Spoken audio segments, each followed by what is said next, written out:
out of treatment for 10 days and was drinking and got behind the wheel of my tiny little sports car and was driving down the freeway or highway on icy, freezing rain roads, and he lost control of the car and hit a road sign, and the tiny little sports car drove up the sign before the sign collapsed. It then rolled the car, the roof broke, seatbelt released, and he was thrown from the car.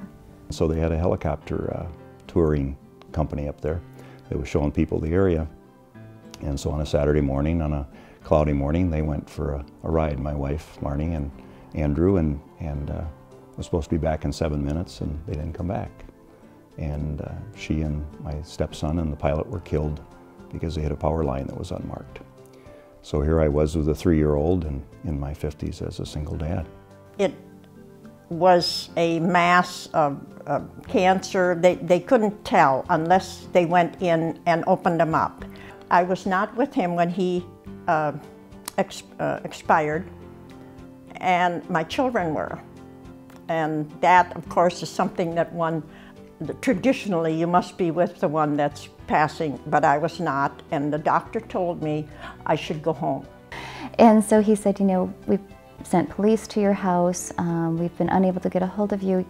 I need to let you know that your husband was killed in an accident tonight. He had been riding his bicycle home, he made it to Plymouth, and there was an intersection there. He had done everything correctly. He had unclipped his shoe, he had signaled to the left, and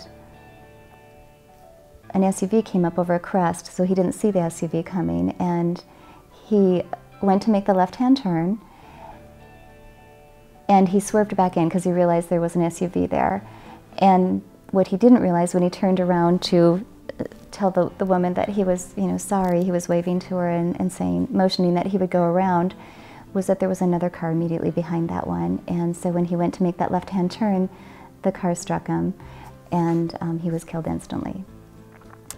I had no idea the depth of the pain, the depth of the loss, the layers of loss. For me, because my husband's life insurance was tied directly to his employment status, he had lost his job and it was gone. At the time, my credit score was 785. 4 months later, I was filing bankruptcy and surrendered my home. One of the most difficult parts of my journey was the strange phenomena how the younger you're widowed, the more likely it is you lose most, if not all, of your friendships. I don't think I was prepared for the kind of grief that I would face. It was such a shock. My wife was almost 12 years younger, so I think in our plan, even though I was an older father, I think it was the thought that she would be the parent that would have a larger impact on the upbringing of my daughter.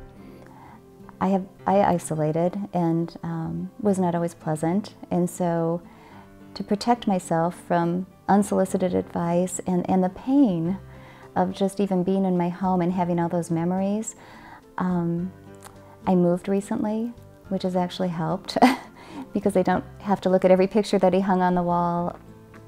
You become numb to reality and you don't respond. You're just walking around in a maze or daze. It was really important to let go so I could grow. I think too often people stay and they're stuck in their grief and their memories. I was up in the garage door was not functioning, and I thought, what did he do? Now he put some spray in the hinges, and I got up there, it was 20 below. I lost a screw, I lost my gloves, I was freezing. And I went in, I said, Lord, you promised that you would take care of widows and orphans. I am in need. I was crying and I was angry. I was so angry at the Lord, at God, because you promised you would take care of me. Even though it's been 7 years, I think, and even though you feel like you're stronger, it doesn't mean that the tears don't still come when you have memories or when you walk by a family photo, because, you know, our house is still a family house. you know, losing someone doesn't mean life ends. Losing just means that we have those great memories and that there will be life with them again someday. I was about 2 years into my journey and reached out to another widow, and she took the time to meet with me over lunch and asked me my story and told me her story. And it turned out that we had gone down very, very, very similar paths, and seeing where she was at and the hope and the joy and the peace that she had found was a pivotal turning point in my journey, my process, my desire to continue to grow and heal. It takes intentional steps to get back into the world and back into relationships with friends, family, and it's as little as taking baby steps in the morning, getting out of bed, getting dressed, and what I found to be the most important thing is getting in the car and going somewhere. I found that, and I've heard this from other widows especially, but there's a lot of unsolicited advice out there. Sometimes you hear from a family member that you should be done with your grief at 6 months or 12 months, and it just doesn't happen that way. It takes way longer than I would have ever imagined to come back out of that grief. I lost my husband 2.5 years ago, and I'm just starting to feel joy in the journey again.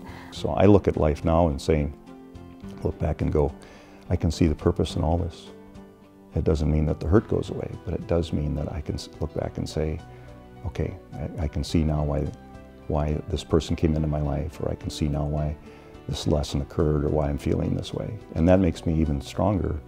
I have to relinquish some of these things that go along with grieving, and let it go.